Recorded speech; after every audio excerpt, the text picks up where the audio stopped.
The crash cart slammed against the wall hard enough to dent it, and nobody noticed because Dr. Marcus Webb was screaming for a chest tube kit that nobody could find.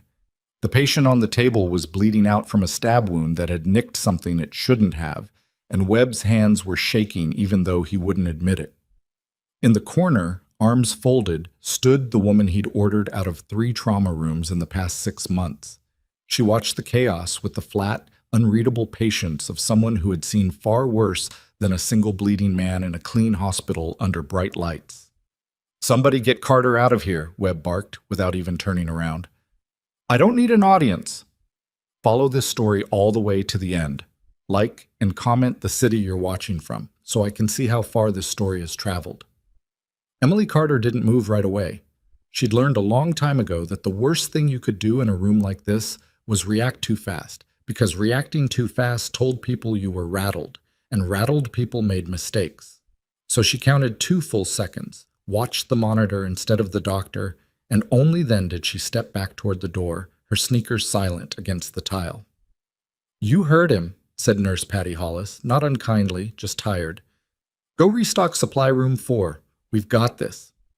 Emily nodded once and left.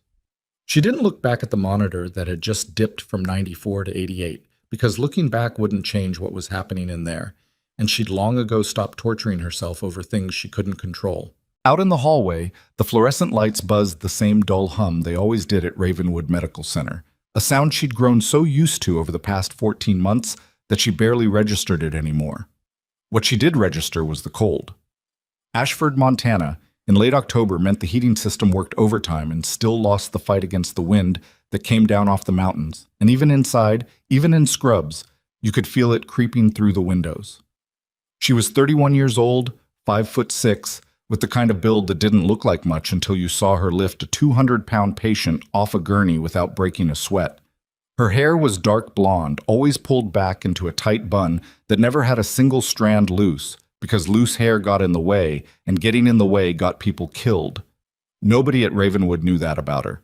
Nobody at Ravenwood knew much of anything about her, actually, except that she'd transferred in from somewhere out east, kept to herself, and had a habit of staying calm in situations where calm seemed almost insulting. "You okay?" asked Diego Marsh, one of the few people in the building who bothered to ask her anything personal. He was a respiratory tech, 26, built like a linebacker who'd quit football to find a real job, and he had the unfortunate habit of seeing things other people missed. "I'm fine," Emily said. "Webb threw you out again." "He does that. You don't even argue." "Arguing costs energy I don't have to spend." She grabbed a box of IV tubing off the supply shelf and started restocking, her hands moving with a kind of mechanical precision that made the simple task look almost choreographed. "Besides, he's not wrong that I'm just a nurse on paper." On paper," Diego repeated, raising an eyebrow. "You always say it like that, like there's a different version somewhere." Emily didn't answer that. She just kept stacking boxes, counting inventory in her head, letting the silence do the talking. Diego had asked variations of that question a dozen times over the past year, and every time she gave him nothing, not because she didn't trust him, but because some doors, once you opened them, didn't close again. And there were things behind her particular door that weren't hers to share. Some of it was classified in the literal, legal, you-could-go-to-prison sense. Most of it was just heavy, the kind of heavy you didn't unpack in a hospital break room over bad coffee. She'd grown up in a small town outside Helena, raised by a father who'd done 2 tours and never talked about either one, and a mother who'd died of an aggressive cancer when Emily was 19, the same year Emily had enlisted instead of going to the college she'd already been accepted into. Nobody understood that decision. Her father had actually been furious, not proud. Furious because he knew exactly what she was walking into, and he didn't want that life for his daughter. She'd gone anyway. 6 years later, she'd come out the other side of training programs most people never even heard the names of, attached to units that didn't appear on any public roster, working alongside operators who called her Doc, even though her actual rank was lieutenant and her actual job title didn't exist on any unclassified document. She'd kept 7 men alive in a collapsed building in a country she still wasn't allowed to name out loud. She'd run a field amputation in conditions that would have made most trauma surgeons walk out of the room. She'd watched 2 of her own die anyway, despite everything. And she carried that the way you carry anything that never actually leaves you, just gets quieter over time. Then she'd left. Not because she wanted to, but because the work had taken something from her that she needed time to find again, and because after her father passed, there wasn't anyone left waiting for her back home, except the silence in his house. She'd taken the most ordinary job she could find, a civilian hospital, mid-sized, unremarkable, in a town small enough that nobody would ask too many questions. Ravenwood Medical Center had seemed perfect for exactly that reason. She had not expected to be treated like she didn't know which end of a stethoscope to use. "Carter?" Patty's voice through the door. "We need more gauze, stat." Emily grabbed the box and moved without comment. Inside the trauma room, the air had the particular smell of blood and antiseptic and fear sweat that never quite left no matter how many times you scrubbed the walls. The patient, a 19-year-old construction worker named Tyler Briggs, had been stabbed in what witnesses called a fight outside a bar, though the police report would later note it was closer to an ambush. Webb had the wound packed, but was arguing with the resident about whether to call for a surgical consult or push forward himself, because Webb had a reputation to protect, and a surgical consult on a stab wound felt, to him, like an admission of weakness. "We page Dr. Okafor and lose 20 minutes, Webb snapped. "I can handle a chest tube." "His pressure's still dropping," the resident said. "I'm aware of his pressure." Emily set the gauze on the tray, and against every instinct telling her to stay quiet, said, "The trajectory's wrong for a straightforward pneumothorax. If the blade clipped the subclavian, a chest tube alone won't fix it." The room went still for half a second. Webb turned, his face already flushing red before he even spoke. "Did I ask for your medical opinion?" "No," Emily said. "But his pressure's at 82 and dropping a point every 90 seconds. And that's not lung physiology, that's a vascular bleed." "I have been doing this for 19 years. "I know. Then trust me to do my job." Emily met his eyes and didn't blink. "I'm just telling you what the monitor's telling both of us." Webb's jaw worked. For a moment it looked like he might actually consider it, the way a man considers a thought he doesn't want to have. And then his pride did what pride always does in rooms like this, which was win. "Get her out," he said to the resident. "I don't care who has to walk her. Get her out of my trauma room." Patty took Emily's arm, gently, almost apologetically. "Come on." Emily let herself be led out. She didn't fight it, didn't argue further, because she'd already said what needed saying, and the rest was on Webb now. That was the part nobody at Ravenwood understood about her. She wasn't passive because she didn't care. She was controlled because losing control had never once saved a life in any room she'd ever worked, and she wasn't about to start changing that now over a man's bruised ego. Out in the hallway, Diego was waiting, arms crossed. "He kicked you out again." "Looks like it." "You told him something, didn't you? I can see it on your face." "I told him the pressure drop doesn't match a pneumothorax." Diego's eyebrows went up. And he's going to put in a chest tube anyway." 40 minutes later, Tyler Briggs coded on the table. The chest tube had relieved some pressure, but the real bleed, exactly where Emily had guessed, had continued unchecked beneath the surface. And by the time Webb realized his mistake, the boy's heart had stopped twice. They got him back the second time, barely, and rushed him up to surgery with Dr. Okafor finally paged in a full hour later than he should have been. Nobody in that trauma room said a single word to Emily about it afterward. Nobody apologized. Webb walked past her in the hallway like she was a piece of furniture, which, in a hospital that ran on hierarchy and ego the way Ravenwood did, was exactly the treatment she'd come to expect. She went home that night to her small rented house at the edge of town, fed her dog, a rescue mutt named Tucker who'd lost one ear to something Emily never asked about, and sat on her porch in the cold with a beer she barely drank, watching the dark shape of the mountains against an even darker sky. She thought, not for the first time, that maybe this had been the wrong place to disappear into. But disappearing had been the whole point, and Ravenwood, for all its small humiliations, hadn't asked her to be anyone she wasn't ready to be again. The next few weeks went the way most weeks at Ravenwood went. Emily clocked in, did her job with the same precision she always brought to it, absorbed the casual disrespect that came from doctors who'd decided early on that she was unremarkable, and went home. She'd grown almost used to being underestimated. There was a strange kind of safety in it, actually. Nobody questioned a quiet nurse. Nobody dug into her file. Nobody asked why a woman with no obvious surgical training sometimes moved through a code blue like she'd run 100 of them before. Then on a Thursday in early November, everything changed. It started with a phone call to the hospital's main switchboard that nobody at the front desk knew how to categorize, because the man on the line identified himself only as calling on behalf of a federal interagency unit and asked, very specifically, whether Ravenwood Medical Center currently employed a registered nurse named Emily R. Carter. The front desk clerk, a 22-year-old named Brianna, who had absolutely no protocol for this kind of question, transferred the call up to administration, where it landed on the desk of hospital director Lawrence Pruitt. Pruitt was a careful man, the kind who'd built a 20-year career on never sticking his neck out for anyone, and his first instinct was suspicion. "Who exactly is calling?" "I'm not authorized to give further detail over this line," the voice said. "I need to confirm her employment and current shift schedule." "This sounds like a scam," Pruitt said. "Sir, I'd encourage you to verify through the appropriate channel, but I'll be direct with you. There is an operation in motion that requires confirmation of Nurse Carter's location within the next several hours. I would treat this with urgency."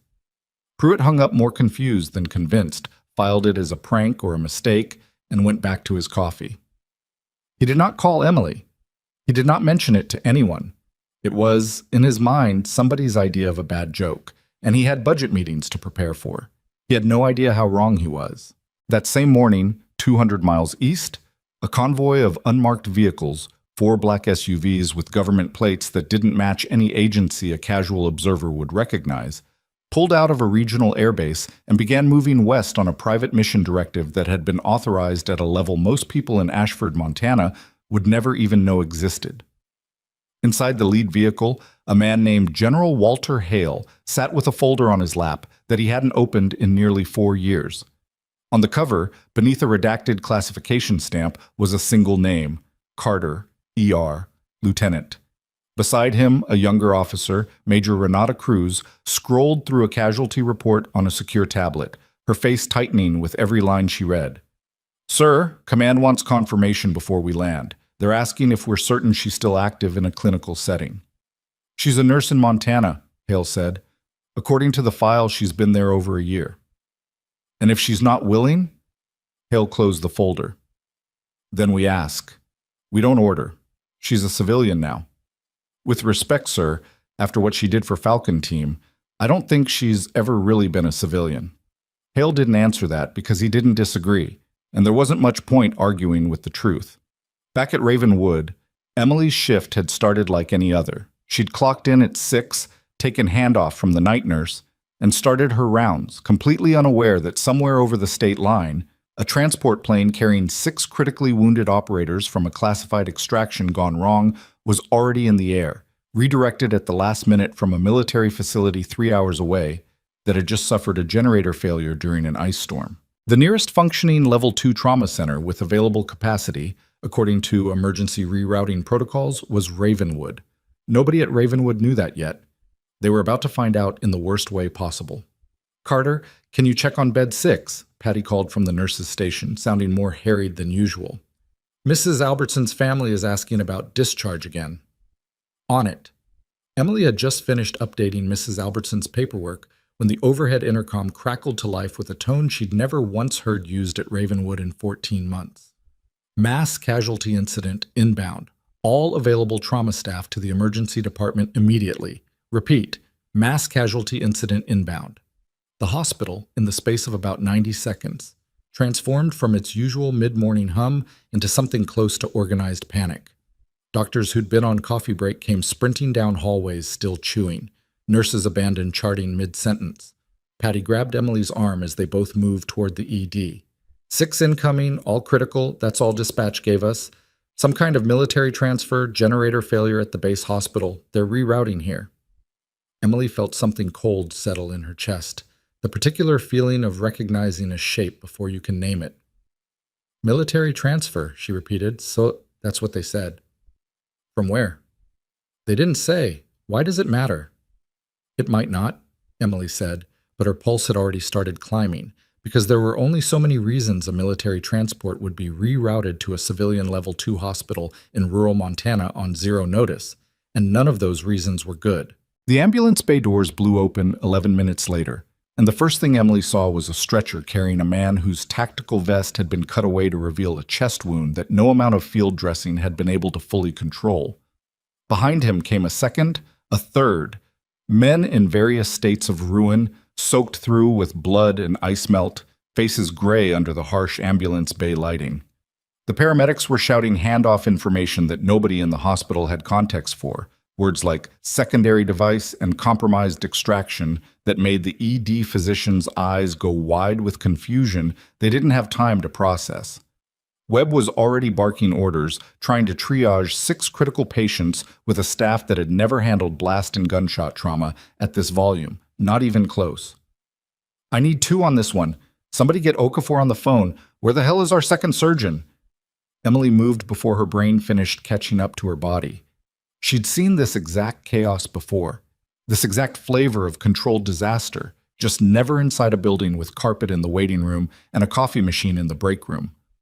She fell into the second bay almost on instinct, looking down at a patient whose pressure dressing had slipped, exposing a wound pattern she recognized with a clarity that made her stomach drop. This wasn't a car accident. This wasn't a bar fight. This was combat trauma, the real thing, the kind she'd treated 100 times in places that didn't have names on a map that civilians could find.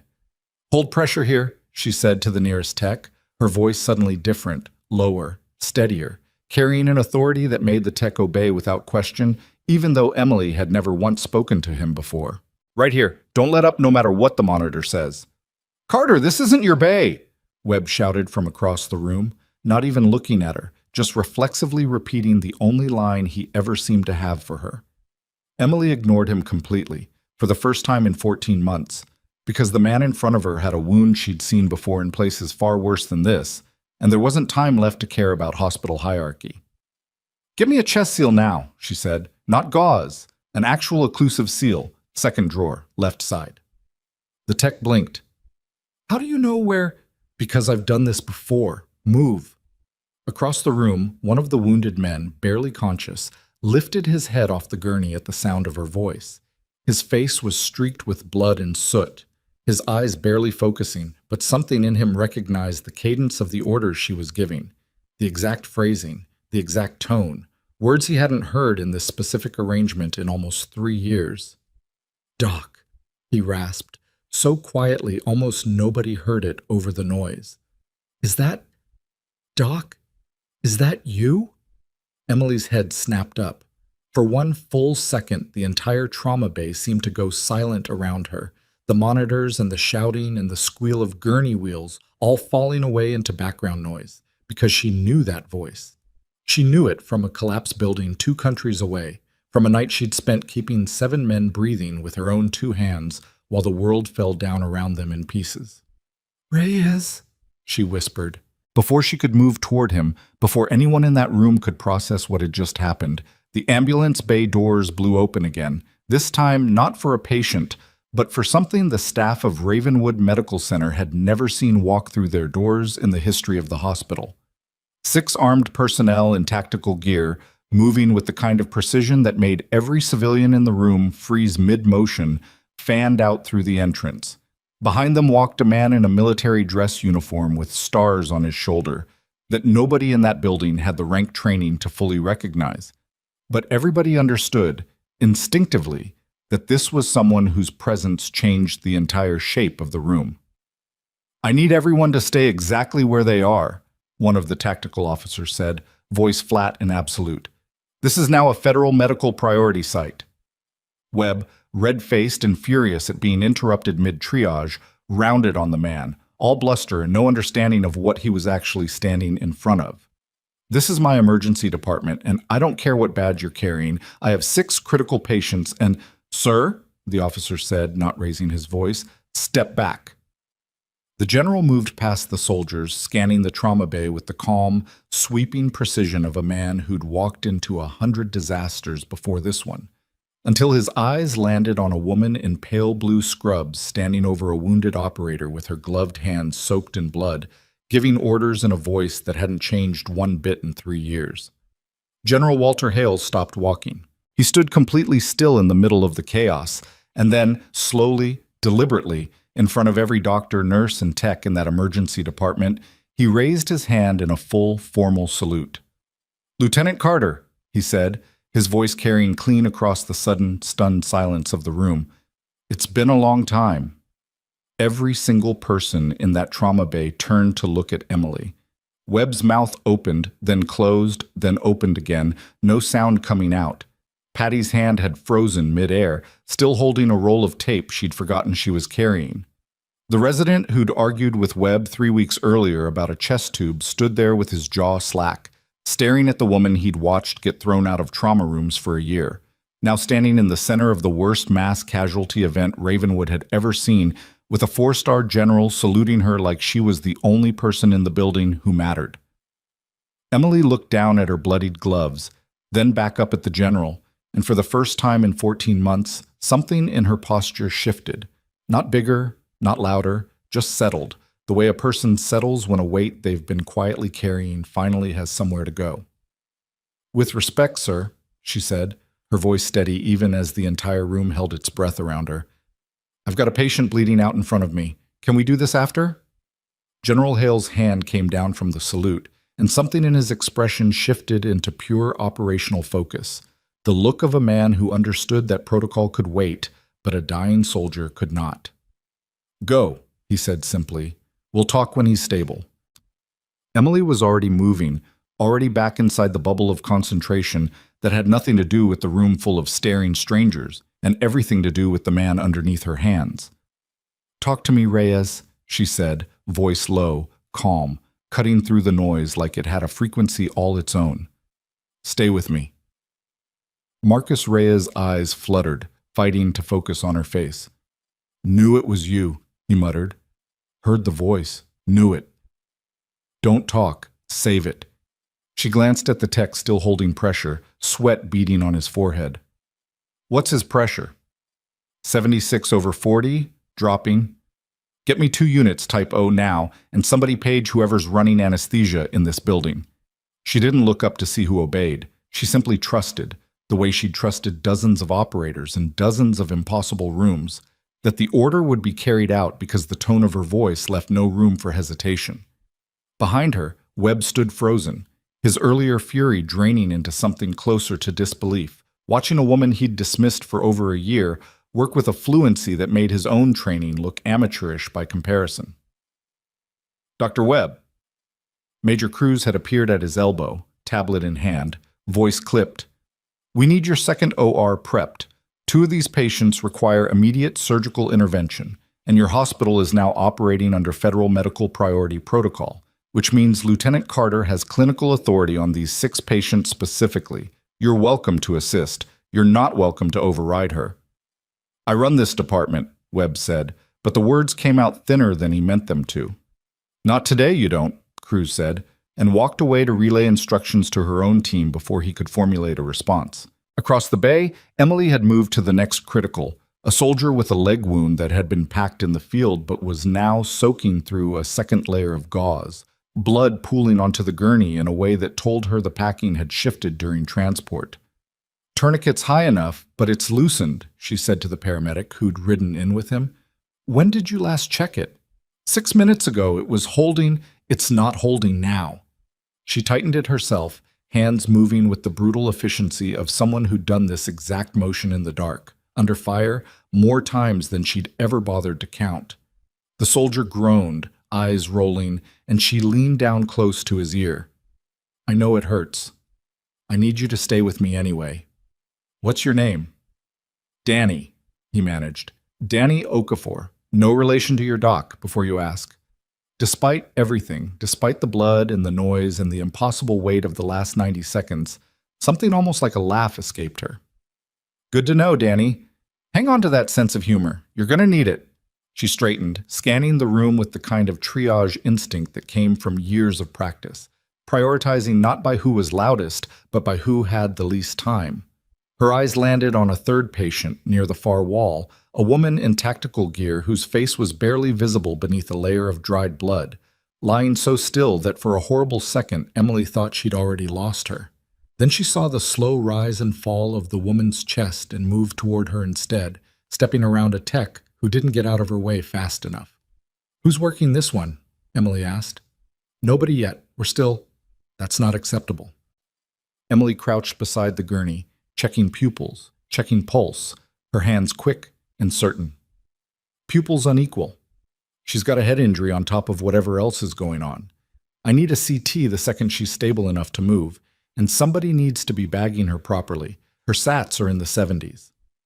General Hale, still standing near the entrance with his security detail fanned out around him, watched all of this without interrupting, his expression unreadable except for the faint tightening around his eyes that suggested old memories surfacing, memories of watching this exact woman work in conditions infinitely worse than a climate-controlled trauma bay in Montana. Beside him, one of his aides, a younger captain named Soto, leaned in and murmured, "Sir, this wasn't in the brief. Nobody told us she'd still have this level of clinical sharpness.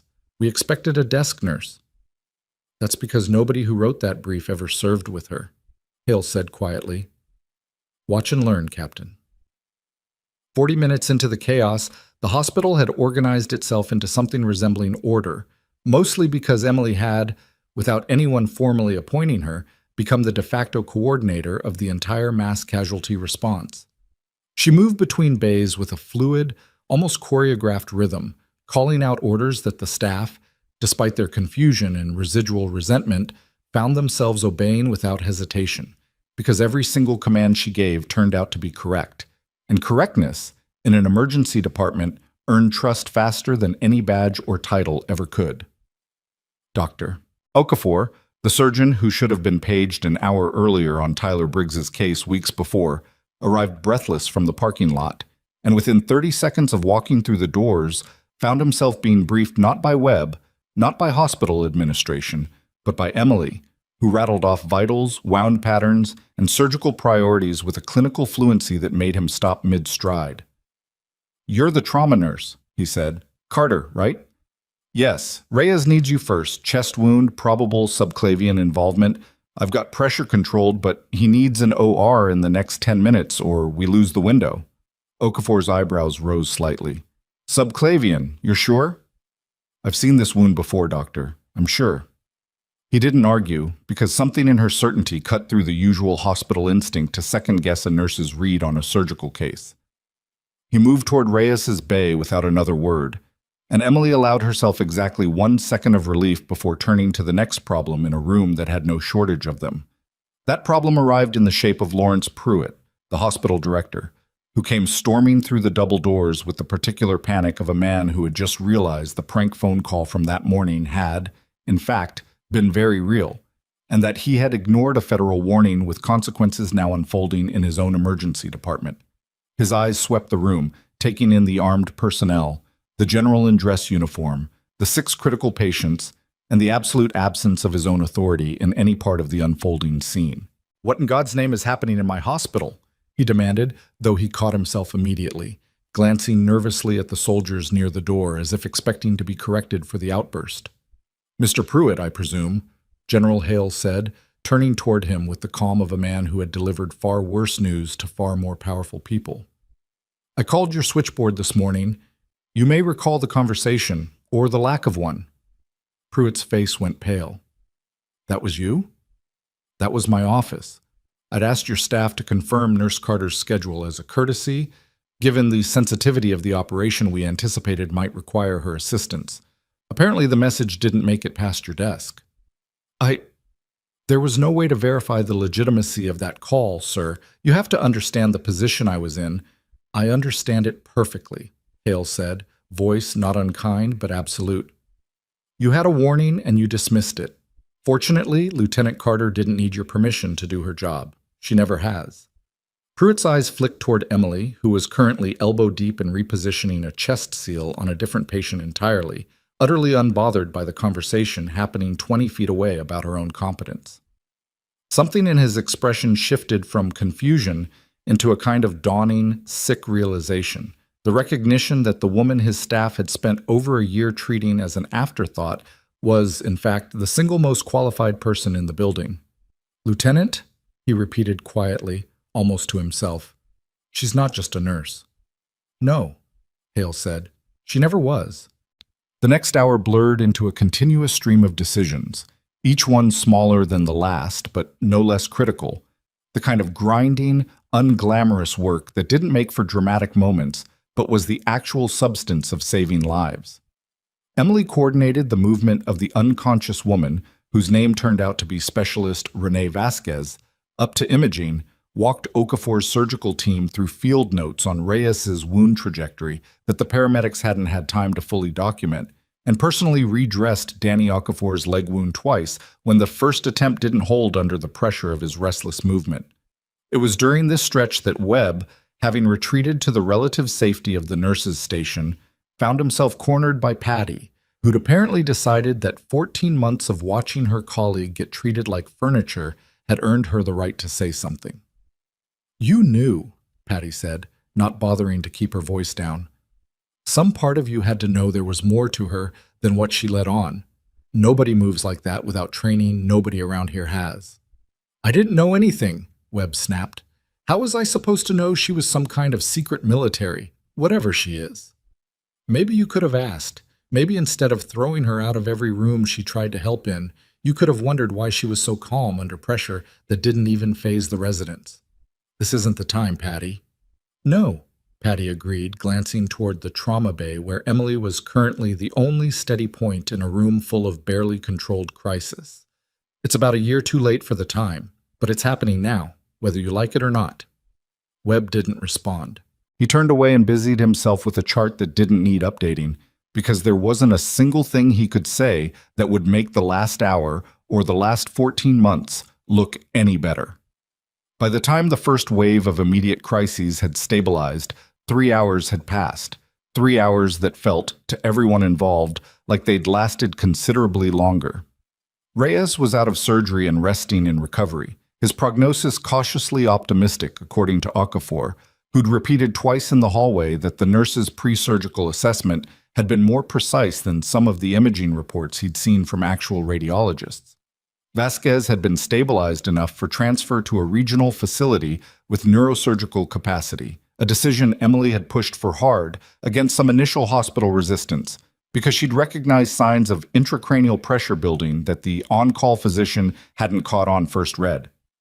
Danny Okafor, leg stabilized and pumped full of enough pain medication to make him chatty, had become something of an unlikely commentator on the entire situation, holding court from his hospital bed to anyone who'd listen. "You all didn't know who you had working here," he said to a nurse adjusting his IV loud enough that half the ward could hear. "Lieutenant Carter kept 3 of us alive in a building that was actively falling down around our heads, like the actual structure was collapsing. And you people had her restocking gauze." "Danny," Emily said from the doorway, exasperated but unable to fully suppress a small, tired smile. "Maybe don't broadcast classified operational details to the entire ward. It's not classified that you're a legend, Doc. That part's just public knowledge among everybody who served with you. It is currently very classified that I exist in this context at all, so please, for both our sakes, lower your voice." Danny grinned, clearly enjoying himself despite the morphine drip, or perhaps because of it. "Yes, ma'am." Out in the hallway, General Hale had set up what amounted to a temporary command post near the nurses' station, a laptop and a secure phone line occupying a corner of the desk that Patty had cleared without being asked. He'd been fielding calls from command for the better part of an hour, his voice low and measured, even when the conversations clearly carried weight, and when he finally hung up the secure line for what seemed like the first real pause, he caught Emily's eye across the corridor and gestured her over with 2 fingers. "Lieutenant," he said when she approached, "I owe you both an explanation and an apology, in that order." "You don't owe me anything, sir." "I think I do. The extraction that went wrong, the one that brought my people to your hospital, Command had flagged your location as a contingency months ago in case something like this ever happened in this region. I'd hoped we'd never need to use that contingency, because using it meant pulling you back into something you'd earned the right to leave behind." Emily glanced down the hallway toward Reyes's recovery room, then back at Hale. I never really left it behind, sir. I just stopped wearing the uniform. That much is obvious to everyone in this building now, Hale said, something almost rueful in his expression. Your hospital director seems to have only just discovered who he's been employing. It's been an interesting 14 months, Emily said, and there was a dryness in her voice that made Hale almost smile. I read the incident reports from your transfer here. There's a note about repeated clinical disagreements with attending physicians. I assume that's a polite way of saying they didn't listen to you. That's a generous interpretation. Lieutenant Carter doesn't editorialize, Hale said to Cruz, who drifted closer to listen. She just states facts and lets people draw their own conclusions, usually the wrong ones, until something like today forces the truth out into the open. Emily didn't respond to that directly, mostly because it was uncomfortably accurate, and she'd never been someone who enjoyed being read that clearly by anyone, even an officer she respected as much as Hale. With respect, sir, what happens now? You said this was a contingency. Does that mean there's a formal request coming, or was today just an emergency that happened to land on my doorstep? Hale's expression sobered. There's a formal conversation coming, yes, but not the one you might be expecting. Command isn't trying to pull you back into active operational status. What Command wants, and what I personally think this entire incident has made undeniable, is an acknowledgement of what you actually are, on paper, in a way that doesn't get buried under classification stamps. I'm not sure I follow, sir. You will, Hale said. But first, there's a more immediate matter, and it concerns the people in this building who decided a soldier who saved American lives in classified operations wasn't worth their professional respect. He turned, and Emily followed his gaze down the hallway, where Lawrence Pruitt stood half-hidden near his office door, clearly trying to determine whether approaching the general was a good idea or a career-ending mistake. Hale settled the question for him by walking directly toward the man, Cruz and Emily falling into step behind him without being asked. Mr. Pruitt, Hale said, I'd like to request use of a conference room. I have some matters to discuss with your administration, and given the events of today, I believe you'll want to be present for all of them. Pruitt's throat moved as he swallowed.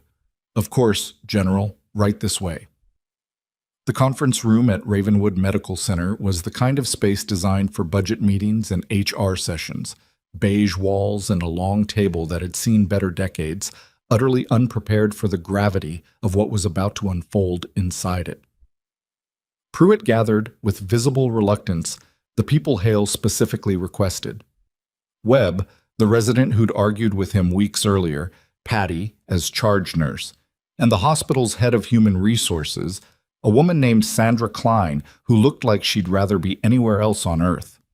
Emily stood near the back of the room, arms crossed, not because she wanted to be there, but because Hale had specifically asked her to stay, and she trusted that he had a reason. Webb sat at the table with the posture of a man bracing for impact, his earlier bravado from the trauma bay completely evaporated now that the audience had shifted from chaos to consequence.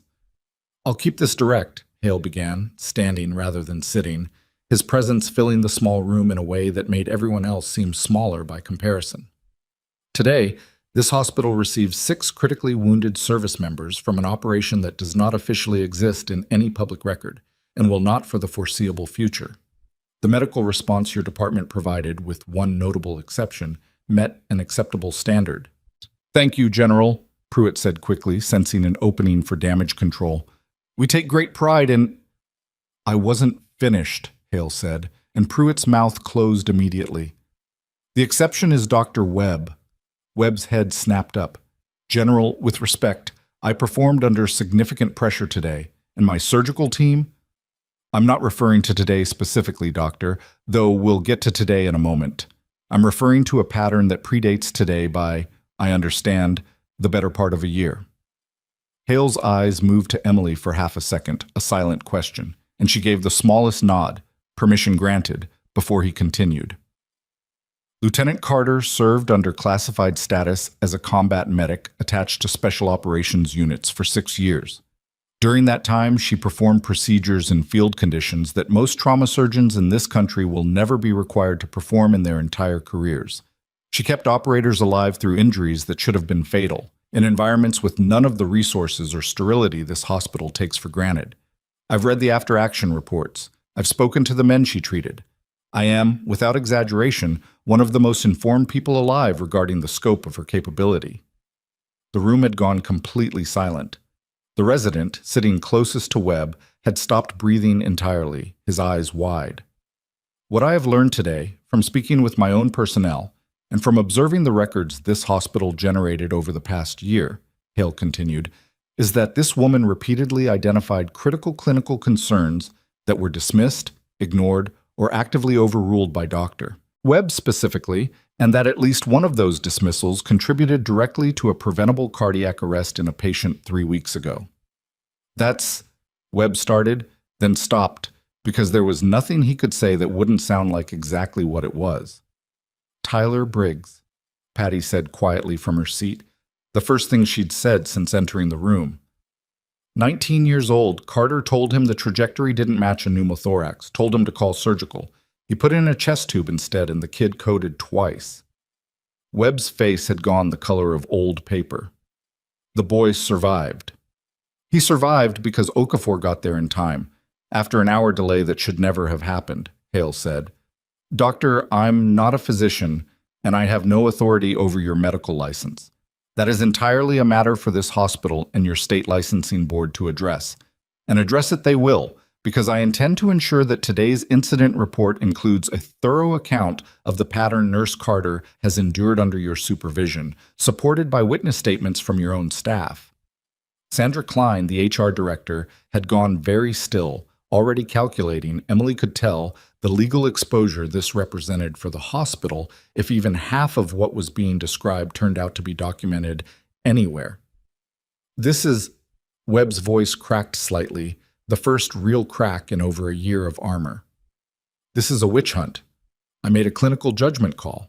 Doctors make those every single day, and sometimes they're wrong, and a teenager almost dies because a nurse who outranked your training in the relevant specialty wasn't allowed to speak, Hale said, his voice never rising, which somehow made it land harder than if he'd shouted. I've stood in rooms where ego costs lives, Doctor. I've watched it happen overseas in conditions far more forgiving of mistakes than the climate-controlled hospital you work in. The fact that it happened here, in a building with every resource available, to a woman who tried repeatedly to prevent it, is not something I intend to let go quietly. Pruitt, sensing the ground shifting dangerously beneath the hospital's reputation, finally found his voice. General, I assure you, the hospital takes this extremely seriously, and we will absolutely review. You'll do more than review, Hale said.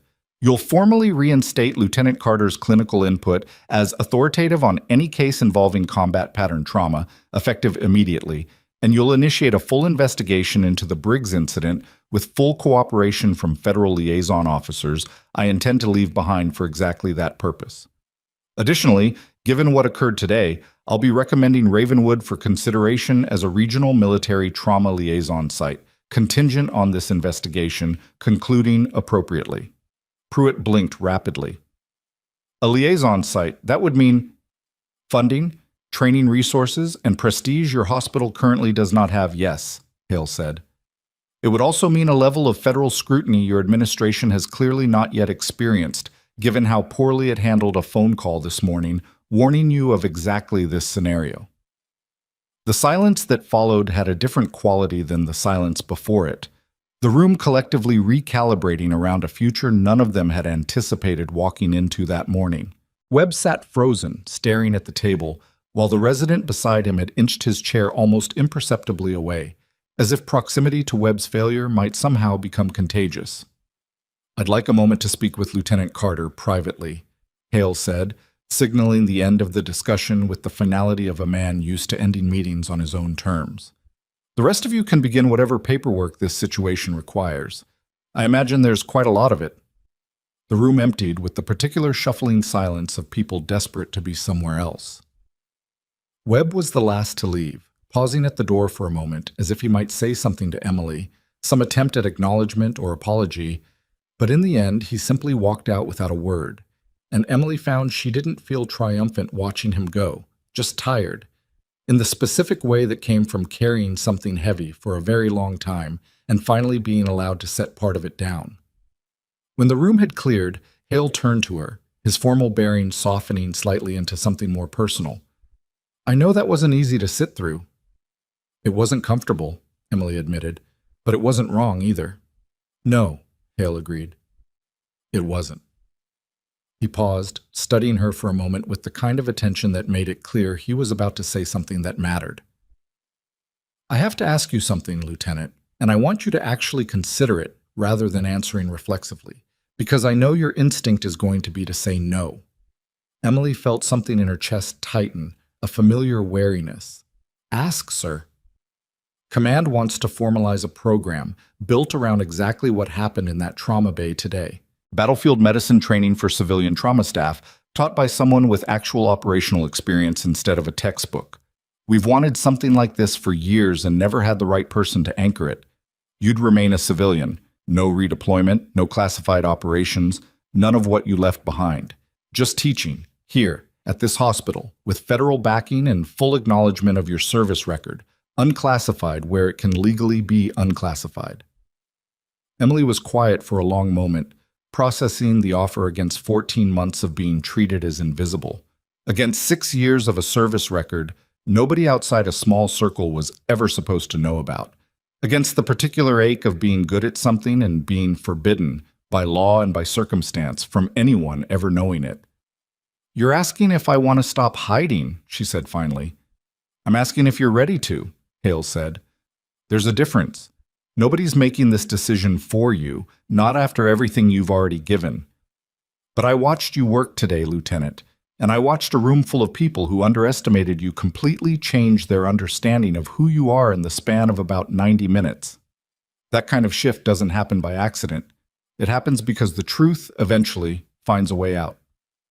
Before Emily could answer, the door to the conference room opened without a knock, and Captain Soto leaned in, his expression tight with the particular urgency that meant something had gone wrong somewhere else in the building. General, sir, you need to see this. It's Vasquez. Transport team radioed in en route to the regional facility. They're saying she's seizing, and the ambulance crew doesn't have the equipment or the training to manage it. They're requesting return to Ravenwood, but they're 11 minutes out and getting worse by the second. Hale's expression hardened instantly into something far more dangerous than the bureaucratic calm he'd shown in the conference room. Get them back here. Now! Emily was already moving toward the door before the sentence finished, her body responding to the words seizing and getting worse with a speed that left thought entirely behind. Because somewhere out on a Montana highway, 11 minutes away and counting down, a soldier she'd fought to save twice already was now fighting a third battle that nobody in that ambulance had the skill to win without her. Carter, wait! Hale's voice followed her down the hallway, but Emily was already past the nurse's station, already pulling a seizure kit off the crash cart without slowing down. I need a rig, she said to Patty, not a request. Now, and get respiratory down to the ambulance bay. You're going out to meet them? 11 minutes is too long if she's still seizing when they get here. I want eyes on her the second those doors open. Emily was already moving toward the bay, the kit slung over one shoulder, and Diego appeared from somewhere, falling into step beside her without being asked, the way he always did. What's the play? He asked. Vasquez has a head injury we already knew was bad. If she's seizing now, that's new swelling or a new bleed, and either one means we don't have 11 minutes to wait around for a CT. We need to be moving the second she's in the building. Webb's not going to let you take lead on this. Webb doesn't get a vote anymore. She said it flatly, without satisfaction, because there wasn't room for satisfaction in her chest right now, just the cold, narrow focus of a problem that needed solving before a woman's brain ran out of options. The ambulance came screaming into the bay 4 minutes faster than dispatch had promised, the driver clearly having broken every speed law Montana had on the books. And the moment the back doors opened, Emily could see it was worse than radioed. Vasquez's body was rigid, jaw locked, limbs jerking in a pattern that had gone from focal to generalized somewhere on that highway, and the paramedic riding with her, a young guy who looked barely old enough to have a license, had blood on his hands from where he'd tried to keep her from biting through her own tongue. How long has she been seizing? Emily asked, already climbing into the rig beside the gurney. On and off, maybe 6 minutes total. We gave her the lorazepam in the kit, but it's not holding. It's not holding because whatever's causing this is mechanical, not just electrical. Emily checked Vasquez's pupils with a pen light, and what she saw made her stomach drop. Left pupils blown. That's herniation starting, not just swelling. Herniation, the paramedic repeated, his voice climbing toward panic. What do we move. Now. Emily was already calling out instructions as they wheeled Vasquez through the ambulance bay doors, her voice carrying across the chaos of the ED with an authority nobody questioned anymore. I need mannitol, I need her head elevated 30 degrees the second she's on a bed, and somebody page neuro at the regional facility and tell them we are not waiting for transport, we need a consult on the phone right now. Okafor appeared from the direction of the OR, still in scrubs from Reyes's surgery, his face tightening as he took in Vasquez's posturing. Carter, talk to me. Blown pupil, left side. Posturing started about 90 seconds ago. This is a bleed expanding fast, and she's got maybe 20 minutes before that pressure does permanent damage, less if it keeps accelerating. This hospital doesn't have neurosurgery. I know that, doctor. That's why I need her drilled. Okafor's eyebrows shot up. You want me to do a burr hole? Here. With what equipment? You have a drill in the OR for ortho cases. It's not ideal, but it relieves pressure, and ideal isn't on the table right now. Emily kept her eyes on the monitor as she spoke, watching numbers that were sliding in the wrong direction with a speed that left no room for debate. I've assisted on field decompressions twice. I can talk you through it if you've never done one outside a textbook. You're talking about an emergency craniotomy procedure performed by an orthopedic-trained general surgeon, guided by a nurse, in a Montana community hospital. I'm talking about the only option that gives her a chance before that herniation becomes irreversible, Emily said. You can call the regional facility and tell them to scramble a chopper, but weather's grounded rotor transport for the last 2 hours. You know that as well as I do, which means ground transport, which means another 40 minutes minimum, and she doesn't have 40 minutes. Hale had arrived at the edge of the bay, crews beside him, both of them watching the exchange with the tight focus of people who understood the stakes, but had no medical authority to weigh in. Pruitt hovered further back, looking like a man watching his hospital's malpractice insurance premiums skyrocket in real time. Carter, Hale said quietly, is this within standard of care? No, Emily said without hesitation. It's within survival of care, which is a different thing entirely. Standard of care assumes you have time and resources you don't currently have. Okafor was quiet for 3 full seconds, looking down at Vasquez's rigid, jerking body, and then at the monitor, and then finally at Emily. If I do this and she dies on the table, that's my license. If you don't do this, she dies in this bed in 15 minutes regardless, Emily said. At least this way she has a chance. Walk me through it, Okafor said. Every step. I'm not improvising blind. They moved fast after that, the kind of fast that looked chaotic to anyone untrained but was, in fact, the opposite. A sequence of decisions executed in precise order because there wasn't margin left for anything else. Vasquez was wheeled into the OR that had just been vacated from Reyes's surgery, the staff swapping out instruments with hands that shook slightly despite their training, because nobody in that room had ever prepped for a procedure like this on 0 notice. Emily scrubbed in beside Okafor, not as the surgeon, never that, but as the only person in the building who'd watched this exact procedure performed in conditions worse than this one. Temporal area, right above the ear, that's your access point, she said, voice steady even as her own pulse hammered beneath her calm. You're looking for a spot clear of major vessels. I'll guide your hand if you need it, but the cut in the drill, that has to be you. Copy, Okafor said, and something in his voice had changed, the bravado of an experienced surgeon giving way to the focused humility of a man who knew exactly how far outside his expertise he was operating, and had decided to trust the person standing beside him anyway.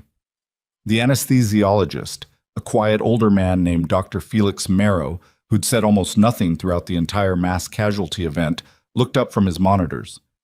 She's deeply altered, minimal sedation needed at this point, but I want it on record that her vitals are not stable enough for me to guarantee she survives anesthesia regardless of what you do surgically. Noted, Okafor said. Carter, talk me through the incision. Emily did, her voice low and even, walking him through a procedure that existed nowhere in his training, describing pressure and depth and the particular feel of bone giving way under a drill bit in a way that came from memory, not theory. Memory of doing exactly this with her own hands in a tent, with dust in the air and gunfire somewhere outside that never quite stopped. The room held its breath collectively as Okafor's hand, guided by her words, made the first incision. It was not clean. It was not the smooth, controlled motion of a planned surgical procedure performed with the right tools in the right setting. Okafor's hand trembled slightly on the second cut, and Emily reached out without thinking and steadied his wrist with her own gloved hand, just for a second, just long enough. "You've got this," she said. "Same angle. Don't rush it." The drill, an orthopedic tool never designed for this purpose, whined against bone in a sound that made two of the surgical techs flinch visibly. Okafor's jaw was clenched so tight Emily could see the muscle working beneath his mask. Then, with a small give that everyone in the room felt rather than heard, the pressure released, and a thin, dark trickle of blood and fluid escaped the burr hole, and Vasquez's rigid body, for the first time in nearly 10 minutes, went still. "Pressure's coming down," Marrow said, his voice tight with disbelief. Heart rate stabilizing. Nobody in the room celebrated. Nobody exhaled fully. Because everyone there understood, on some level, that they had bought time, not safety, and that the next several hours would determine whether that time had been worth the enormous risk they'd just taken. Okafor stepped back from the table once the immediate procedure was complete, his hands still shaking inside his gloves, and looked at Emily with an expression that was equal parts gratitude and barely contained terror. "I have never done anything like that in my life." "Most surgeons never will," Emily said. "That doesn't make you wrong for doing it today. If she doesn't survive the transfer, then we'll have lost her trying, instead of losing her doing nothing," Emily said. "That's the only math that matters right now." Outside the OR, the hallway had filled with a tension that hadn't existed an hour earlier, the kind that came from a hospital staff realizing they'd just watched something happen that shouldn't have been possible under any normal circumstance, performed by a team that included a nurse most of them had spent a year dismissing as unremarkable. Patty stood near the door with her arms wrapped around herself, watching through the small window, and when Emily finally emerged, stripping off bloodied gloves, Patty's expression had shifted into something Emily hadn't seen directed at her in 14 months. "You just talked a general surgeon through brain surgery," Patty said, voice hushed, "with an ortho drill." "It happens more than people think in places people don't hear about," Emily said. "Carter. Emily." Patty caught her arm gently. "I'm sorry, for all of it. For not asking more questions, for letting Webb push you around when half of us could tell something didn't add up about you." Emily looked at her for a long moment, and the exhaustion in her face wasn't just physical. "It's not really about an apology, Patty. It never was. It's about whether people start actually listening before the next emergency instead of after." Down the hall, General Hale was on the secure line again, his voice low and urgent, and when Emily approached after Vasquez had been moved to recovery under intensive monitoring, she could tell from his posture that whatever he was hearing wasn't good. "Understood," Hale said into the phone, and then, after a pause that stretched too long, "Say that again." He lowered the phone slowly, his expression carrying a weight that made Cruz step closer, sensing the shift before he even spoke. "Sir?" "That was command," Hale said. "The classified op that went bad this morning, the one that produced our 6 casualties." He looked at Emily directly. "Initial intelligence said it was a logistics failure, equipment malfunction during extraction." "And now?" Emily asked, already feeling the cold settle back into her chest. "Now they're saying it wasn't a malfunction at all. Forensics on the wreckage came back 20 minutes ago.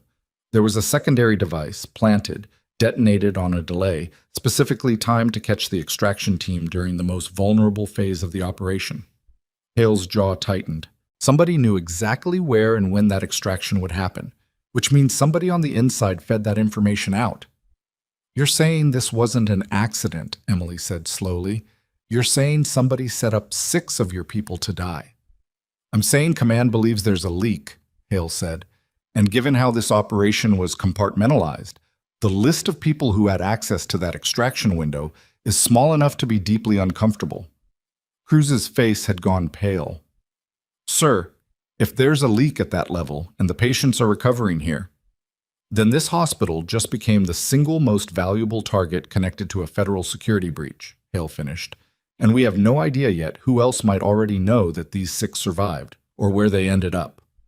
The words had barely left his mouth when, somewhere down the hallway near the main entrance, a sharp metallic clatter rang out, followed by a woman's voice screaming for security, and every head in the corridor turned toward the sound at once.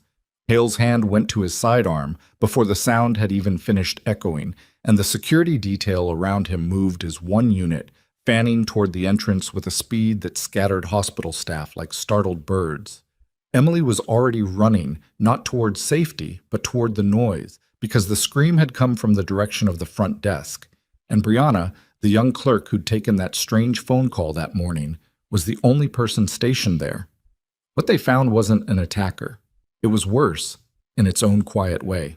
A delivery man in a courier uniform lay on the floor near the entrance, a metal cart of supplies overturned beside him, and Brianna stood frozen behind the desk with her hand pressed over her mouth, staring at the man's face. He just collapsed, she said, voice shaking. He was bringing in the pharmacy order, and he went down.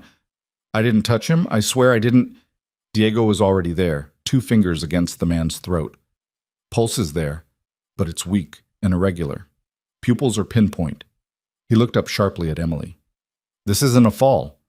This looks like an opioid overdose or something that mimics one, Emily said, crouching beside the man, scanning his face, his hands, the courier badge clipped to his shirt.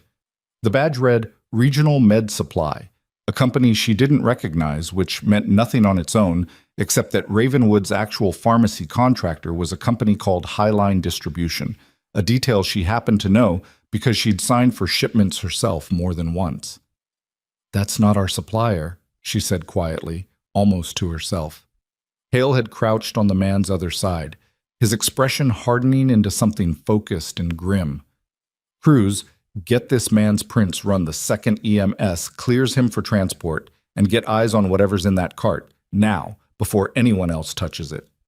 The cart held what looked, at a glance, like an ordinary pharmacy restock, but underneath the top layer of legitimate boxes, Cruz found a manila folder tucked flat against the cart's frame, the kind of object that had clearly been placed there deliberately rather than packed in transit. Inside, instead of paperwork, was a small device, black, the size of a phone, with a blinking light that made the hospital security guard standing nearby take an involuntary step backward. That's not a phone, Cruz said. No, Hale agreed, his voice gone flat and dangerous. That's a tracking and transmission device, probably set to relay location data to whoever's been trying to confirm exactly where these patients ended up. He looked at the man on the floor who was beginning to stir, eyelids fluttering. Get him cuffed to that gurney the second he's stable. He doesn't leave this building unsupervised. Pruitt, who had followed the commotion to the front desk with the slow, disbelieving steps of a man watching his hospital transform into a crime scene in real time, pressed a hand against his own chest as if checking that his heart was still beating at a reasonable pace. General, are you telling me there was an infiltrator in my hospital posing as a delivery worker? I'm telling you that somebody wanted to confirm this location and didn't care how they got the confirmation, Hale said. Whether this specific man knew what he was carrying or was simply paid to make a delivery without asking questions, that's something we're going to find out very shortly. The man's eyes opened fully now, glassy and unfocused, and when Emily checked his pulse again, it had steadied somewhat, the brief crisis apparently passing on its own, which told her something useful. Whatever had caused his collapse hadn't been a true overdose at all. His symptoms don't track with actual opioid toxicity, she said. Pinpoint pupils, sure, but his breathing never dropped low enough to be life-threatening, and he's already coming back around faster than naloxone reversal usually happens. I think this was staged. Staged how? Cruz asked. I think he took something deliberately, something with a predictable, survivable window, specifically so he'd have a reason to collapse and create exactly this kind of chaos at the front desk, long enough to get that cart inside without anyone checking it too closely. Emily studied the man's face, his trembling hands, the sheen of sweat that had nothing to do with genuine medical distress and everything to do with fear. He's not the planner. Look at him. He's terrified, and not of us. Hale's eyes narrowed slightly, considering this. You think he was coerced? I think somebody told him to make a delivery and gave him very specific instructions about exactly when to collapse, and I think whoever gave those instructions made it very clear what would happen to him if he didn't follow through. Emily straightened. Which means there's somebody outside this building right now, watching to see whether that device made it inside successfully. The implications of that statement settled over the small group gathered at the front desk like a physical weight. Hale turned to Soto. Lock this entrance down completely. Nobody in or out without full ID verification and a hand search. I want a full sweep of the parking structure and the perimeter, and get me eyes on every security camera this hospital has, going back to this morning. On it, sir. Pruitt, looking increasingly like a man who had aged a decade in the span of one afternoon, cleared his throat. General, I have to ask, given everything that's happening, is my staff in danger? Are my patients in danger? Yes, Hale said simply without softening it, because softening it would have been a lie, and he'd apparently decided, somewhere over the course of the day, that Pruitt had earned the truth even if it terrified him. Until we identify who's behind this and shut down whatever channel is feeding them information, everyone connected to this hospital is a potential target. I'd recommend increasing your own security presence immediately and limiting public access to the building. I'll call the board, Pruitt said, already reaching for his phone. Do that, Hale said. And Mr. Pruitt, while you're making calls, I'd suggest reviewing your phone logs from this morning a little more carefully. There may be a connection between how this courier knew exactly when and where to make this delivery, and who else might have had access to that information inside this building. Pruitt's face went carefully blank, and Emily watched something shift behind his eyes. A man calculating just how much trouble his earlier dismissiveness was about to cause him in ways that had nothing to do with malpractice and everything to do with national security. While security swept the building, Emily returned to the recovery ward, where the weight of the last several hours had begun to show on every patient she checked. Vasquez remained sedated, her vitals holding steady for now, though Emily knew steady wasn't the same as safe, not after the kind of intervention they'd performed. Reyes was awake, pale, but alert, watching the door with the particular wariness of a man who'd spent his career trained to notice when something in a room had changed. Heard there was a problem out front, he said, when Emily came to check his dressing. Handled, she said. Don't worry about it. Doc. His voice was quiet but insistent. You know I can read a room. Something's wrong. Worse than the extraction going bad. Emily hesitated, weighing how much to say, then decided Reyes had more than earned the truth, given everything he'd survived to get here. There's reason to think the extraction wasn't an accident, and there's reason to think whoever caused it might know exactly where you and the others ended up. Reyes's jaw tightened, but his eyes, despite the morphine and the exhaustion, sharpened into something hard and alert. Falcon teams had a leak suspicion for months. Nobody wanted to say it out loud because pointing fingers inside the unit is its own kind of war. But there were 2 missions before this one that went sideways in ways that didn't track with bad luck. Did you report it? I reported what I could prove, which wasn't much. Command looked into it and came back with nothing concrete. His expression darkened. Maybe they didn't look hard enough, or maybe they looked exactly hard enough and didn't like what they found. Emily filed that away, turning it over as she finished checking his dressing, and when she stepped back out into the hallway, General Hale was waiting for her, his expression carrying the particular tightness of a man who'd just received information he didn't want. The courier, he said. He's talking, a little, scared enough that crews didn't have to push hard. He says he was approached 3 days ago by a man he'd never met before, offered a significant amount of cash to make one specific delivery to one specific hospital on one specific day, with very precise instructions about timing. Did he get a description? Vague. Average build, dark jacket, paid in cash, never gave a name. Hale exhaled slowly. But here's the part that matters. The courier says the man knew details about this hospital's pharmacy delivery schedule that aren't public information. Knew the exact contractor, knew the exact day deliveries typically arrive, knew enough to make the substitution look completely routine.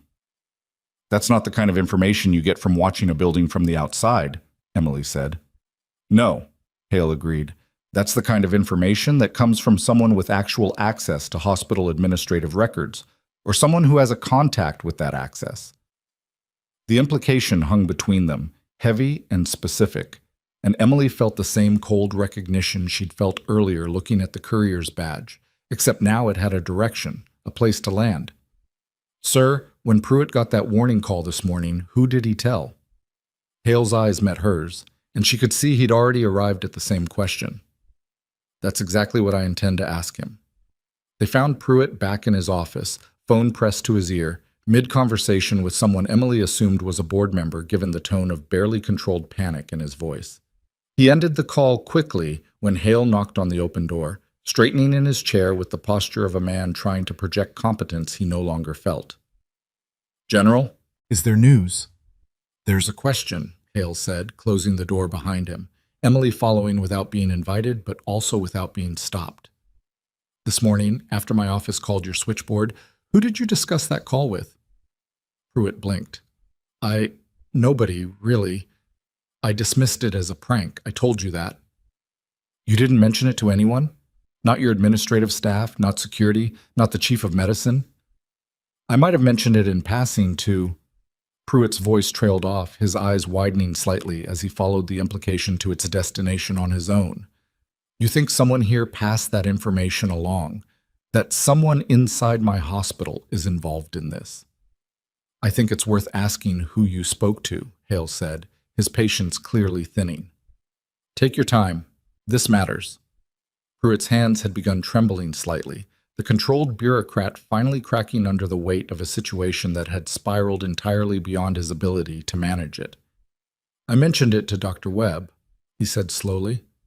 Right after the call, I told him we'd gotten some strange request about Carter's schedule, and I asked him if he knew anything about her background that might explain it.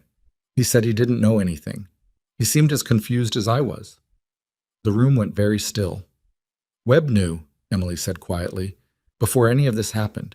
He knew this morning that someone outside the hospital was specifically asking about me. And he said nothing, Hale said.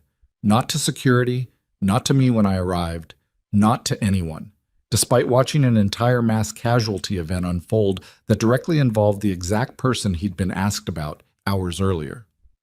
Pruitt looked between them, his face the color of old chalk.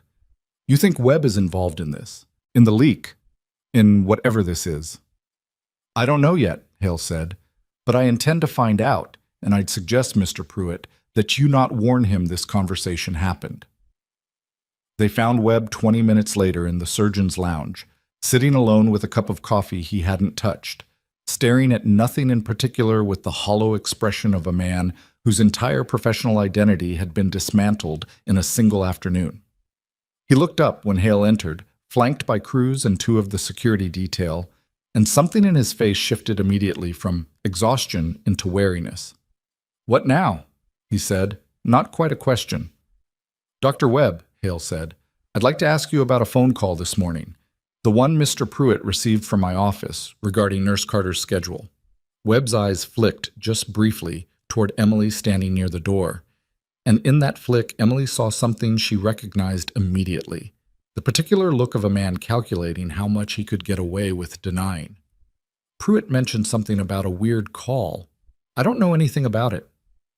You didn't find it strange, Hale pressed, that hours before this hospital received 6 classified military casualties specifically connected to Nurse Carter's service history, an unknown caller was asking specifically about her schedule? I thought it was a prank, same as Pruitt did. Did you mention that call to anyone else? Anyone outside this hospital? Webb's jaw tightened. Why would I do that? I don't know, Doctor. That's why I'm asking. Hale's voice had gone very quiet, the particular quiet of a man who'd interrogated far more dangerous people than a small-town surgeon and knew exactly how silence could pressure a guilty conscience faster than shouting ever could. The silence stretched, Webb's hands tightening around the coffee cup until his knuckles went pale. And finally, in a voice that had lost all of its earlier authority, he said, I have a brother-in-law.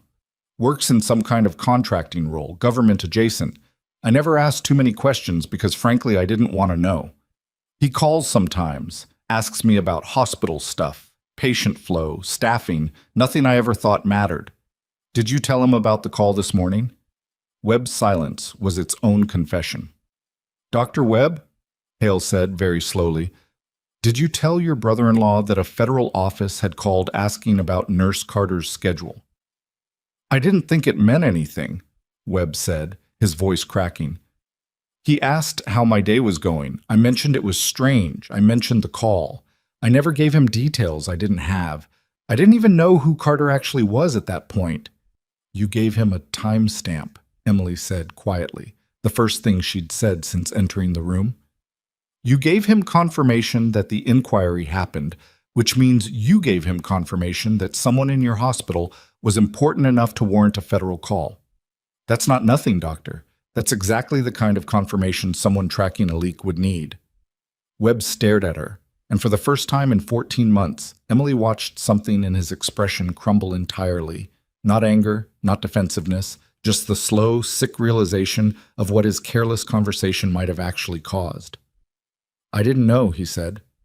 I swear to you, I didn't know what I was confirming. That's the thing about leaks, doctor, Hale said.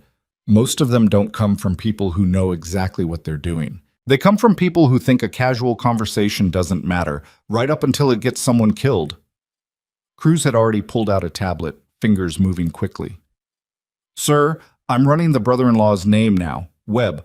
What's his full name, and what company does he work for? Webb gave it haltingly, a name Emily didn't recognize, a logistics consulting firm that sounded deliberately generic in the way certain shell companies were designed to sound. Cruz's expression shifted within seconds of typing it in, her eyebrows rising. Sir, this name's been flagged before. Low-level contractor connections to at least 2 firms under existing federal scrutiny for supply chain irregularities on overseas logistics contracts. She looked up. This isn't random, sir. This connects. Hale's expression had gone very still, the look of a man watching a puzzle resolve into a shape he didn't like. Get me everything on him, financial records, travel history, communications going back 6 months. If he's the conduit, I want to know who's on the other end receiving what he's been passing along. Webb sat frozen in his chair, the coffee finally forgotten entirely. I didn't know, he repeated, quieter this time, as if saying it enough times might somehow make it matter less. I would never knowingly put anyone in danger. Maybe not knowingly, Hale said, but knowingly isn't the only way to cause harm, doctor. Sometimes carelessness does the job just as well, and the people who pay the price don't particularly care about the difference. It took less than 2 hours for Cruz's investigation to produce something concrete, and when it did, the shape of it was worse than anyone in that hospital had anticipated. Webb's brother-in-law, a man named Russell Cade, had financial deposits over the past 8 months that didn't track with any legitimate consulting income. Wire transfers routed through 3 different accounts before landing in an offshore structure that federal investigators had apparently been quietly monitoring for unrelated reasons. He's not the architect, Cruz reported to Hale, Emily, and Captain Soto gathered now in the temporary command post that had taken over a corner of the administrative wing. He's a middleman, small-time, paid to pass along exactly the kind of low-level confirmation Webb gave him, things that seem harmless in isolation but become valuable when stitched together with other pieces somebody else is collecting. Stitched together by who? Hale asked. We don't have a name yet, but the deposits trace back to a logistics firm with contracts touching the same regional supply chains that handled equipment for Falcon Team's last 3 operations. Cruz's expression had gone grim. Sir, I think Reyes's suspicion about a leak inside the unit wasn't wrong. I think it's bigger than the unit, though. I think there's someone feeding operational details out through multiple small channels, people like Cade, who never see the whole picture, but who collectively build it for whoever's actually running this. Hale absorbed this in silence for a long moment, and when he finally spoke, his voice carried the particular weight of a man calculating consequences that extended far beyond one hospital, one extraction, one afternoon. If that's true, then this morning wasn't an isolated attack. It was confirmation gathering for something larger that hasn't happened yet. Sir, with respect, Soto said carefully, what does that mean for the patients here right now? It means we're not done being a target, Hale said. It means whoever's behind this knows their courier got caught, which means they know we're aware of the breach, which means they have a decision to make about whether to escalate or retreat. He turned to Emily. Lieutenant, I need your read on something. Reyes mentioned suspicions about a leak predating today. Do you trust his judgment on operational security? Completely, Emily said. Reyes doesn't say things he can't back up. If he flagged it, there was something real behind it, even if Command's first look didn't find proof. Then I want him debriefed properly, the second he's stable enough to handle it. And I want it done here, not transferred elsewhere where we lose the continuity of what's already in motion. Hale's jaw was set. This hospital became the center of this by accident. I intend to make sure it doesn't become the center of a second disaster through negligence. Word of Webb's involvement, however unintentional, had spread through the hospital with the particular speed that scandal always traveled in a building full of people who'd spent the day already reeling from one revelation after another. By early evening, the surgeon's lounge had become an unofficial gathering point for staff trying to process what they'd witnessed, and the conversation, predictably, kept circling back to the same uncomfortable truth. A year of casual cruelty toward Emily Carter had not only been wrong, it had very nearly compounded into something that could have gotten people killed. Patty found Emily in the supply room, restocking gauze with the same mechanical precision she'd shown the very first day Emily had been kicked out of Webb's trauma room, months ago now, though it felt like a different lifetime. Sandra Klein wants to talk to you, Patty said. HR. She's putting together statements for the formal review, and General Hale's people want a full account of every dismissal, every incident, going back to your start date. I figured that was coming, Emily said. You don't seem happy about it. I'm not interested in destroying Webb's career out of spite, Patty. I'm interested in making sure the next person who tries to flag a real problem doesn't get ignored the way I did. She set down a box of tubing, her hands finally slowing after a day that had demanded constant motion. Whatever happens to him happens because of what he did, not because of what I want. That's more grace than he deserves. Maybe, Emily said, but it's not really about grace. It's about making sure the system actually changes instead of just punishing one guy and calling it fixed. The formal sit-down with Sandra Klein happened in the same conference room where Hale had delivered his earlier rebuke, though this time the atmosphere carried a different weight, less confrontation and more grim, careful documentation. Klein, visibly exhausted but professionally composed, took Emily through the timeline methodically, the Briggs incident, the repeated dismissals, the pattern of disrespect that had apparently been an open secret among the nursing staff for the better part of a year. I want to be clear, Klein said toward the end of the session, that the hospital's exposure here is significant. Between the Briggs incident and the documented pattern of dismissing clinically accurate input from a qualified provider, we're looking at a malpractice review that could result in serious consequences for Dr. Webb's license, separate from anything related to today's security breach. I understand, Emily said. I also want to say, off the record, that I've worked in hospital administration for 11 years, and I have never in my career seen a single day expose this many institutional failures at once. Klein looked up from her notes, something almost apologetic in her expression. I'm sorry it took something like this for anyone to actually listen to you. Most people are, Emily said. Sorry, I mean, after. The conversation that finally cracked the case wide open happened almost by accident in the recovery ward when Reyes, sufficiently recovered and impatient with being treated like a fragile object, insisted on speaking with Hale directly rather than waiting for a formal debrief scheduled for the following day.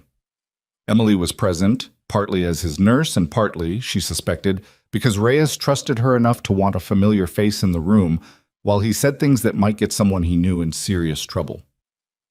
There was a comms specialist on our last 3 ops, Reyes said, his voice still rough from intubation but clear enough to carry weight. Guy named Holt, civilian contractor, not regular unit personnel, brought in for satellite relay support. He had access to extraction windows on all 3 missions that went sideways. Hale's expression sharpened. You reported this before? I mentioned a concern generically about comms security. I never named Holt specifically because I didn't have proof, just a feeling, and accusing a contractor without proof is the kind of thing that ends careers, including mine, if I'm wrong. Are you wrong? Reyes hesitated, then shook his head slowly. I don't think so. He was always the first one with access to timing details before they got distributed to the rest of the team, and he asked questions sometimes that felt off. Not obvious, just enough to make me uneasy. Cruz, who'd entered partway through the conversation, was already pulling up something on her tablet, her face tightening as data populated the screen. Sir, Holt's contract runs through the same logistics consulting firm we traced Cade's deposits to. The room went silent in the particular way that meant everyone present understood exactly what that connection implied. Hale's expression had gone hard and still. The look of a commanding officer realizing the threat he'd been hunting wasn't outside the wire at all, but had been embedded close enough to touch the operation from the inside the entire time. "Where is Holt right now?" Hale asked. Cruz's fingers moved fast across the screen, and when she looked up, her face had drained of color. "Sir, according to his last check-in log, he was scheduled to be on base for debrief following this morning's operation. He never showed. He's gone." "He's gone, and given what we now know about how this network operates," Cruz said slowly, "I don't think he ran because he panicked. I think he ran because he already knew exactly what came next, and he's not planning to be anywhere we can find him when it happens." "Then we stop reacting and start hunting," Hale said. "Soto, pull every camera feed within 5 miles of this hospital going back 48 hours. If Holt was confirming this location for someone else, he didn't do it from base. He did it close, where he could see for himself." Cruz was already moving, tablet in hand, calling up traffic camera networks and gas station footage, with the kind of speed that came from doing this exact work more times than she probably wanted to admit. Emily stayed by Reyes's bed, watching the operation unfold around her with a strange, dislocated feeling, because for the first time in over a year, she wasn't the one being asked to fix something. She was simply present, trusted, included, and the novelty of that hadn't worn off yet. "You should rest," she told Reyes. "I should," he agreed, not moving. "Doc, what happens to Holt if they catch him?" "That's not my department anymore." "It used to be." "It used to be a lot of things," Emily said, and there was no bitterness in it, just the flat acknowledgement of a life she'd set down on purpose, even if pieces of it kept finding their way back to her hands. It took 90 minutes for Cruz to find him. A gas station camera 11 miles outside Ashford had captured a man matching Holt's description filling a tank on a sedan with out-of-state plates at 6:42 that morning, hours before the convoy had even arrived, which meant he'd been in position before anyone official knew Ravenwood would become the destination. He'd paid cash. He'd kept his head down. But the angle of the camera had caught enough of his face for facial recognition to flag a match against his federal contractor badge photo with 91% confidence. "He's been watching this hospital since before the casualties even landed," Cruz reported. "Sir, that means he didn't find out about the rerouting after the fact. He knew before it happened." Hale's expression had gone past anger into something colder and more controlled. "He didn't just leak information about an extraction window. He knew the backup hospital protocol. That's not a contractor with casual access. That's someone embedded deep enough to see contingency planning most of the unit itself never gets briefed on." "Which means," Emily said slowly, putting words to the thought forming in the room, "whoever's running him isn't interested in one operation. They're interested in mapping out the entire contingency network, every backup plan, every fallback location, everything Falcon team and units like it would ever use if a primary mission went wrong." "That's not sabotage," Hale said. "That's reconnaissance for something much bigger." The plate from the gas station footage traced to a rental agency out of a regional airport, and the renter's information, predictably, turned out to be fraudulent, a name and ID that dissolved the moment Cruz tried to verify it against any legitimate database. But rental agencies kept GPS transponders active by default for insurance purposes, a detail most renters never thought to check, and within 20 minutes, Cruz had a live location pinging from a motel 16 miles north of Ashford, just off the state highway. "He's still local," Soto said, disbelief coloring his voice. "After everything, he's still sitting 16 miles away." "He's not running because he doesn't think we've connected him yet," Hale said, "or he's waiting for instructions on what to do next. Either way, we move now, before he has time to reconsider." What followed wasn't the kind of operation Emily had any official role in, and she knew it, standing in the hospital corridor while Hale's security team coordinated with state police on a quiet, careful approach designed to avoid spooking a man who might bolt, or worse, might be desperate enough to do something destructive if cornered. She felt the old itch of wanting to be useful in exactly the way she used to be useful, the muscle memory of relevance in moments like this, and she let it pass through her without acting on it, because this wasn't her fight to lead anymore. Not directly. It was Reyes, surprisingly, who said what she was thinking out loud, 2 hours later, when Cruz returned to the hospital with the particular weary satisfaction of a mission completed without bloodshed. They got him, Cruz confirmed, dropping into a chair near Reyes's bed like her legs had finally given out from the adrenaline. No resistance. He actually looked relieved when state police came through the door, like he'd been waiting for someone to end it for him. Is he talking? Hale asked, arriving moments later. Already started, Cruz said. Sir, this goes higher than Holt. He's naming names, dates, a whole structure he claims he only ever saw pieces of. There's a contracting executive, somebody with legitimate clearance who's been selling fragments of operational data for almost 2 years, packaging it through shell logistics firms so it never looks like one consistent leak. Hale closed his eyes briefly, the weight of 2 years of compromised operations settling visibly onto his shoulders. 2 years. How many missions does that touch? We don't know yet. But sir, this is bigger than anything Falcon Team alone would have ever uncovered. This needed an outside trigger, something that forced the network to act carelessly enough to expose itself. Cruz looked at Emily, something like genuine respect in her expression. If Vasquez hadn't seized on that highway, if Carter hadn't pushed for that emergency transfer back to this hospital, Holt never panics and the courier never gets sent in, and this whole network stays buried for who knows how much longer. I didn't do any of that to expose a spy network, Emily said. I did it because a woman was dying in an ambulance. I know, Cruz said. That's exactly the point. You weren't trying to be the reason any of this came apart. You just kept doing the next right thing in front of you, and it turned out the next right thing mattered more than anyone expected. The days that followed moved with a different rhythm than the chaos of that first afternoon. Slower, more procedural, but no less consequential. Webb's hospital privileges were suspended pending the outcome of both the malpractice review and a separate federal inquiry into his unwitting role in the security breach. And though Hale's office made clear they didn't believe Webb had knowingly participated in espionage, the carelessness itself carried its own weight, the kind that ended careers even when criminal intent was absent. He came to find Emily on his last day in the building, clearing out his locker in the surgeon's lounge while she finished a shift that finally, for once, felt like an ordinary day's work rather than a battlefield. He looked smaller than she remembered him being, the bluster gone, replaced by something tired and stripped down. I keep trying to figure out what I'd say to you, Webb said. I had a version where I explained myself, another where I apologized properly. I don't think either one actually fixes anything. Probably not, Emily said, not unkindly, just honestly. For what it's worth, the kid, Briggs, he's doing fine now. Full recovery. I checked before I left.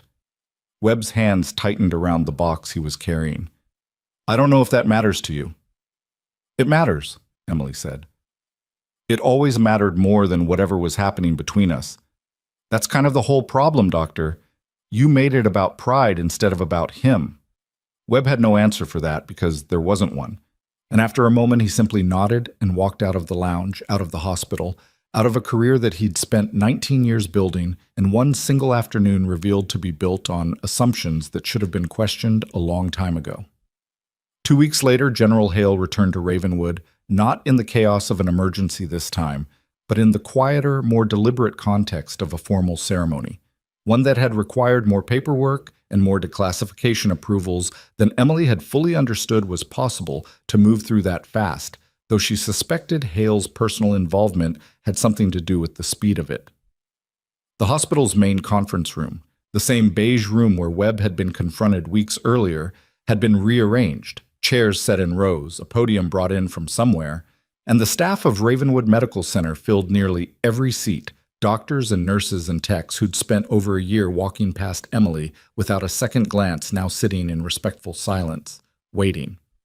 Hale stood at the podium, dress uniform crisp, and looked out over the room with the particular gravity of a man who understood that some moments deserved more weight than they were typically given. 6 years ago, this woman kept 7 men alive in a building that was actively collapsing around them, under conditions I am still not permitted to fully describe in this room. 3 years ago, she did something similar in a different country, in a different kind of disaster. 2 weeks ago, in this very hospital, she talked a general surgeon through an emergency procedure with an orthopedic drill because there was no other option, and saved a life that every textbook would have told you was already lost. He paused, looking directly at Emily, who stood near the front of the room with a stillness that masked how unaccustomed she was to being looked at this way, with this much open acknowledgement after so long spent being deliberately unremarkable. For 6 years, almost everything she did wore a classification stamp that meant the people whose lives she saved couldn't even say her name out loud, let alone thank her properly. That changes today. Hale lifted a folder, and from it, a formal citation. The kind that came with an actual medal. Something Emily hadn't expected and wasn't sure she'd fully processed, even as he read the words aloud, describing actions she remembered with far less ceremony than the language suggested. Actions that had felt, in the moment, like simply doing the job in front of her rather than anything worthy of citation. Lieutenant Emily Carter, Hale said, on behalf of a grateful nation, and on behalf of every operator who came home because of what you did in rooms. Nobody will ever officially acknowledge. It is my honor to formally recognize your service. The applause that followed wasn't loud or theatrical, but it was sustained, the entire room rising to its feet, and Emily caught Patty's eyes across the room, saw the tears the other woman wasn't bothering to hide, saw Diego grinning like he'd personally engineered the whole thing, saw even Pruitt clapping with what looked like genuine, if belated, respect. When the ceremony portion ended and the room began to loosen into the more casual milling of an event winding down, Hale found Emily near the back, away from the cluster of well-wishers still working up the nerve to approach her directly. "There's one more thing," he said. "Command formally approved the training program. Effective next month, you'll lead the Ravenwood Combat Trauma Initiative, teaching battlefield emergency medicine techniques to civilian trauma staff across this region. You'll have federal funding, full clinical authority, and the kind of acknowledgement your service should have carried from the beginning." Emily looked down at the citation in her hands, the weight of it strange against her palm, lighter than she'd expected and heavier all at once. "I keep thinking about how close all of this came to never happening. If Vasquez's ambulance had been 30 seconds slower, if Reyes hadn't recognized my voice, if I'd been somewhere else that day instead of standing in that bay." "But you weren't somewhere else," Hale said. "You were exactly where you'd put yourself, doing exactly the work you'd chosen to keep doing, even when nobody around you understood why you were so good at it. That's not luck, Lieutenant. That's character. The two aren't the same thing." A month later, the Ravenwood Combat Trauma Initiative held its first formal training session, a room full of doctors and nurses from 3 different regional hospitals, people who'd driven hours to learn from a nurse most of them had never heard of before federal funding, and a very public ceremony had made her name impossible to ignore. Emily stood at the front of a room that bore almost no resemblance to the supply closet she used to restock without complaint, a slideshow behind her showing wound patterns and field triage protocols that most civilian medical training never touched. Dr. Okafor sat in the front row, not because he needed to, his surgical skills had earned him plenty of respect on their own, but because he'd told Emily privately that the burr hole procedure had changed something fundamental in how he understood the limits of his own training, and he wanted to learn from her properly instead of improvising under pressure the next time. "The biggest mistake civilian medicine makes," Emily told the room, "is assuming combat trauma and accident trauma follow the same patterns. They don't. The mechanism of injury matters more than almost anything else in this field, and learning to recognize the difference fast enough to act on it is the entire reason this program exists." A hand went up near the back, a young resident from a hospital 2 hours away. "Is it true you talked a surgeon through emergency decompression with a power drill?" "It's true," Emily said, without embellishment, without drama, because the story had already traveled far enough on its own merits that adding flourish to it felt unnecessary. "It worked because we didn't have time for it not to work. That's not a technique I'm teaching today, for the record." I'm teaching you the skills so that next time with the right equipment, you won't need to improvise like that at all. After the session, Patty caught her in the hallway, carrying 2 cups of coffee, handing one over without being asked, a small gesture that had become a quiet ritual between them over the past month. "You're good at this," Patty said. "The teaching part. I wasn't sure you would be, honestly. You're not exactly a big talker." "I'm not talking about myself," Emily said. "I'm talking about the work. That part's always been easy." Webb's license review concluded, by the way, heard it through the grapevine. 6-month suspension, mandatory retraining, supervised practice for a year after that. Patty sipped her coffee. "Lighter than some people wanted." "It's about right," Emily said. "He didn't try to hurt anyone. He was just too proud to listen, and pride like that left unchecked eventually hurt somebody anyway. The punishment should match what actually happened, not what almost happened." "That's a more generous read than I'd manage." "Maybe, but I spent 14 months wanting people to actually see me instead of dismiss me. I'm not interested in spending the next however many years wanting Webb to suffer instead. Different kind of hunger. I'd rather put my energy into this." She gestured back toward the training room where the last of the attendees were filing out, notebooks full of techniques most of them would hopefully never need to use, but would be grateful to have if the day ever came. Reyes visited 2 weeks after that, fully discharged, walking with only a slight hitch in his stride that the physical therapist promised would fade with time. He found Emily in the small office that had been carved out for her near the training wing, a space with her name on the door for the first time in her professional life, and he stood in the doorway for a moment, just looking at it before he said anything. "Feels strange seeing your name on something official," he said. "Tell me about it." "Vasquez wanted me to pass along a message. She's still in cognitive rehab, but she's talking, she's tracking conversations. The doctors are calling it a remarkable recovery given how close that herniation came to permanent damage." Reyes's voice caught slightly. "She wanted you to know that whatever happens with her recovery from here, she knows exactly who's responsible for the fact that she's recovering at all instead of not being here."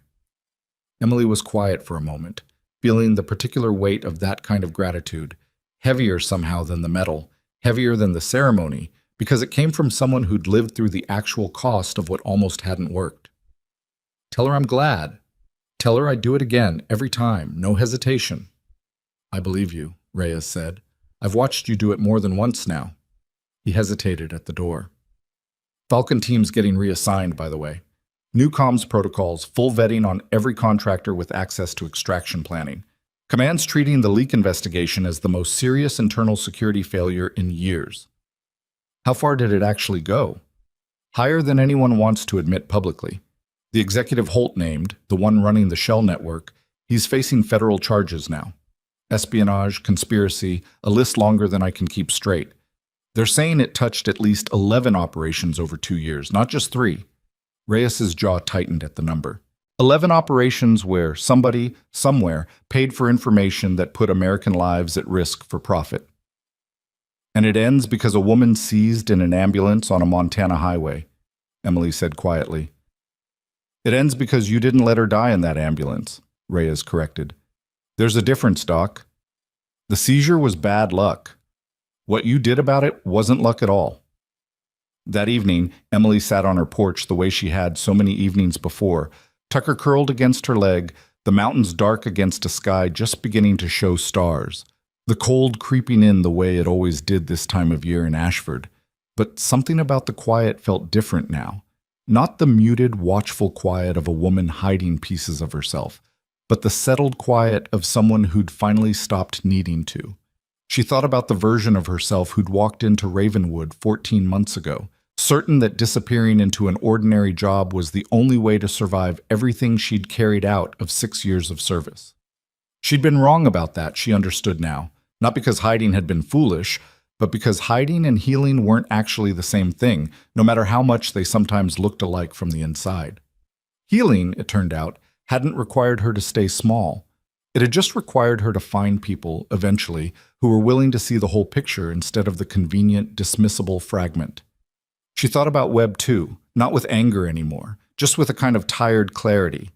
Pride was a strange thing to watch destroy a person because it never felt like destruction from the inside. It felt like protection, right up until the moment it cost someone everything. She hoped, in whatever quiet way you could hope for someone who genuinely wronged you, that he'd learned something useful from the unraveling instead of just nursing the bitterness of having been caught.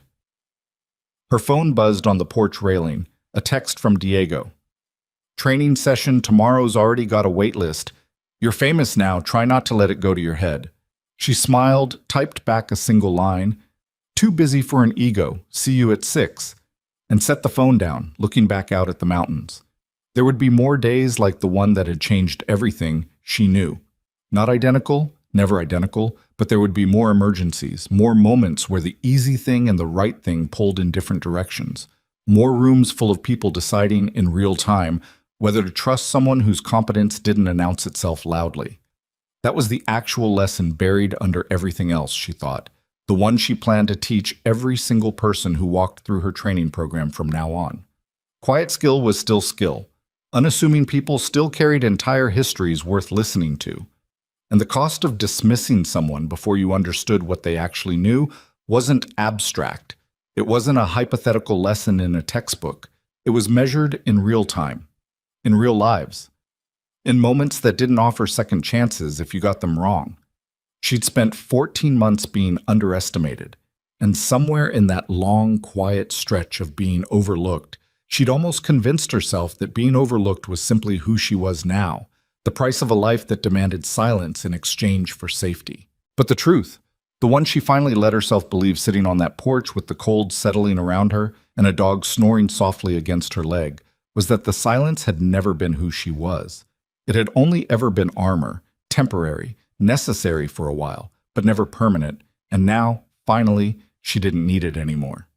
Tucker shifted, resting his head against her knee, and Emily looked out at the dark shape of the mountains one more time before heading inside, carrying with her not the bitterness of everything it had taken to get here, but the quiet, hard-won certainty that the people who underestimate you rarely get the last word.